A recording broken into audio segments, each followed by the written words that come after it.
Oz the Great and Powerful is a mixed bag of a film. I feel that first of all that it was too long, and that in the first 2 acts about 30 seconds to a minute could have been cut from every scene.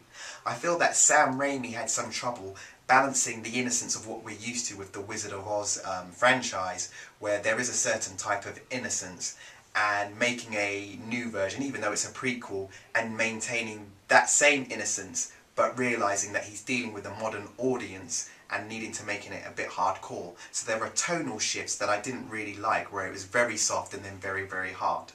Step this way! See the most wondrous sights imaginable! Kansas is full of good men. I don't want to be a good man. I want to be a great one.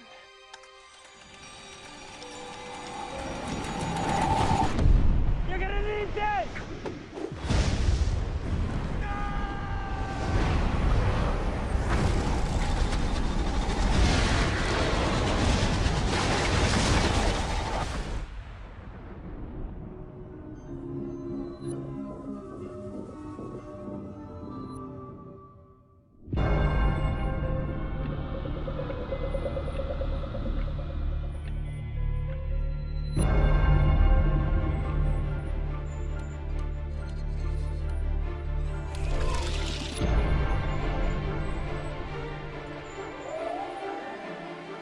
Am I dreaming?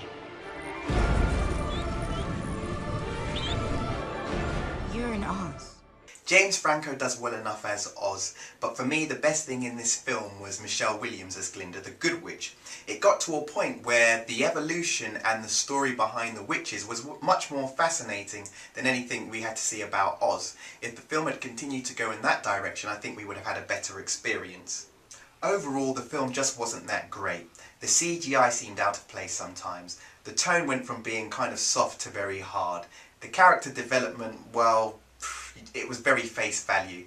Basically, it wasn't a very good viewing experience, and I think that there was too much emphasis on some things and not enough emphasis on others. There was perhaps too much sexual innuendo in the film. Okay, we understand that Oz is a womanizer, but there are ways of doing it without making it too sexual. There are some positives with the film.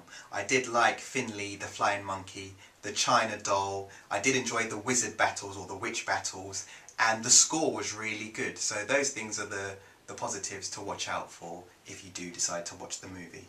Overall, I would give the film a 4.5 out of 10.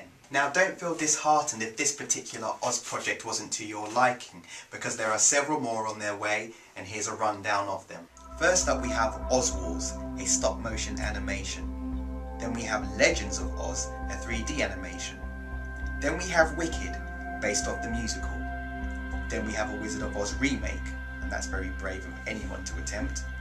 And then we have a sequel to Oz the Great and Powerful, which by any other name I guess would be The Wizard of Oz. And that's all from the world of Oz, coming your way. Until next time, take it easy.